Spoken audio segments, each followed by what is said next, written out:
voy a cambiar de tema también para hablar muy rápidamente de lo que viene sucediendo con la petición del presidente electo Abelardo de la Espriella de trasladar su posesión a la ciudad de Cali, porque ya no se va a hacer como se había planteado la semana pasada y como lo aprobó incluso el Senado en el departamento del Cauca. Alega el presidente electo por razones de condiciones climáticas derivadas a la actividad volcánica allí en el suroccidente del país, sino que además recordemos que también se conoció que algunas delegaciones diplomáticas habrían o plantearían cancelar su participación en esa posesión, teniendo en cuenta los problemas de seguridad que enfrenta este departamento. Gabriel, escuchaba esta mañana al señor Néstor Morales en Mañanas Blue diciendo: si esto se hubiese planteado desde el principio, no nos hubiésemos desgastado toda la semana pasada hablando de que sí, de que no, de que qué. Expliquémosle a la gente qué es lo que va a pasar ahora con esta nueva petición del señor presidente electo Abelardo de la Espriella de que su posesión sea en Cali. Es decir, lo que aprobó el Congreso, el Senado la semana pasada, pues ya no serviría para nada. Tendría que repetirse nuevamente el tema. Sí. Esto para desgranar el tema. El presidente, por Constitución, se tiene que posesionar ante el Congreso de la República, no en el Capitolio, ante el Congreso. Y por su parte, el Congreso, de acuerdo con su propia ley, puede decidir sesionar en un lugar distinto al Capitolio. Para que eso suceda, ambas cámaras, tanto Senado como Cámara de Representantes, tienen que votar una proposición que en ese sentido lo indique. Y esa proposición es la que se volvió a presentar por parte de Salvación Nacional después de la presentación del discurso de Abelardo de la Espriella el día de ayer, para que el Congreso el 7 de agosto sesione por fuera del Capitolio en un lugar distinto, en este caso Cali. Eso es un primer escollo jurídico donde ya hay voluntad de las bancadas, eso va a ser muy difícil que lo echen para atrás.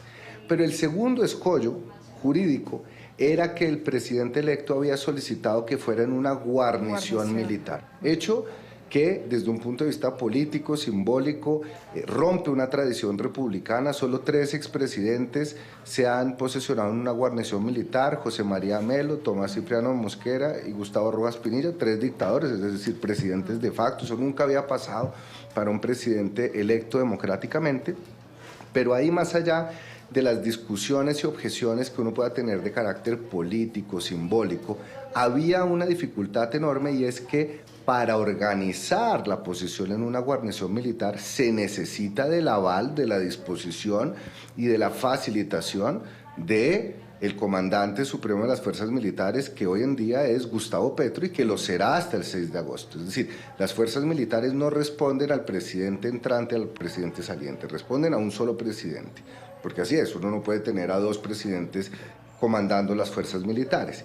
Y dado que el presidente Gustavo Petro hasta el 6 de agosto no autorizará ningún dispositivo para que puedan activarse todas las funciones logísticas para que el evento se pueda realizar en una guarnición militar, de facto era imposible para Abelardo de la Espriella hacerlo sin la anuencia del presidente Gustavo Petro. Es que imagínese, Cata, logística, seguridad, traslados.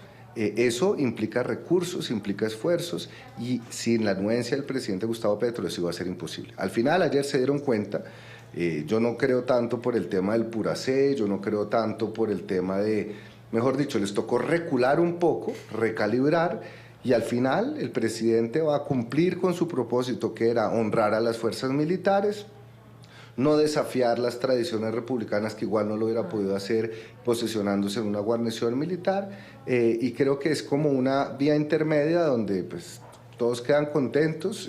Yo no sé qué tan conveniente sea, pero creo que era la solución óptima dadas las circunstancias presentes sobre la mesa.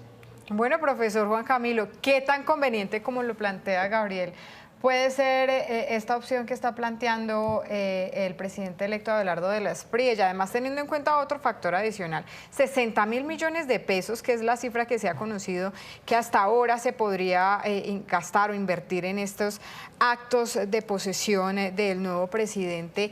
Y como lo decía también Gabriel, unas personas señalaban, venga, 13 dictadores hicieron su posesión en su momento en guarniciones militares, pero de otro lado hay otros analistas que plantean que es un buen mensaje que este tipo de actos se hagan en el suroccidente del país, teniendo en cuenta lo que ha sucedido en los últimos años allí en esta región del país, la fuerte presencia de disidencias de las FARC, de grupos armados ilegales? Pues quiero iniciar con eso último. Yo también considero que es un buen mensaje gobernar desde los territorios, desde las regiones, porque el poder en Colombia se ha concentrado casi que exclusivamente en Bogotá y las grandes capitales. Es necesario que el Senado, el Congreso, el Poder Ejecutivo vaya a las diferentes ciudades y regiones del Listo, país, espera. porque se gobierna para todos. Por ahí yo diría es un buen mensaje. Ahora, frente al tema ya, y como ya digamos se ha dicho acá, de permitir que la posesión sea, por ejemplo, en una guarnición militar. El mensaje simbólico de esto es muy poderoso, habría sido muy poderoso, porque como ya se ha dicho antes, eh, el hecho de permitir que sea ante autoridad militar y no ante autoridad civil que se realice la posesión, ya denota un mensaje, y el mensaje es un mensaje autoritarista, un mensaje militarista, en el que se concibe que la Fuerza Armada es frente a quien se debe hacer esta clase de actos protocolarios, cuando en realidad es el poder civil el que debe ser el garante precisamente Ujú. de esta que constitucionalmente hace que los colombianos tengan un nuevo presidente. Y por eso lo Por plantea eso así yo, la Constitución. exacto, por eso yo celebro que no se vaya a poder realizar en acto militar, sino que se proceda a la realización de esta posesión en acto civil, que posteriormente puede tener un eco también en el ámbito militar. Luego de la posesión, el presidente va a poder visitar la guarnición que quiera, Ujú. pero en este momento es necesario que se haga ante autoridad civil, porque en las democracias son los civiles los que a través de su representación política, en este caso del presidente, dictaminan o guían a las Fuerzas Armadas. Ahora, el hecho de que se haga en Cali tiene un costo fiscal, y el nuevo gobierno llegó prometiendo austeridad. Y aquí yo sí me uno a la voz de varios analistas diciendo como, bueno, si se ha prometido austeridad, pues esta austeridad podría garantizarse haciendo una posición como siempre se hace en Bogotá, en la Plaza de Bolívar. Pero lo cierto es que pues esta vez no se va a hacer así, y aquí yo quiero resaltar algo. ¿Va a tener costos? Sí, pero frente a esta polémica sobre los costos o sobre llegar a las regiones, yo sí creo que muchas veces la democracia cuesta y necesitamos llegar a las regiones, y por eso para mí sí es positivo que se realice una posesión en un lugar diferente a Bogotá, así esto tenga costos y así esto signifique invertir muchos más dineros públicos en un acto protocolario como es el de la posesión.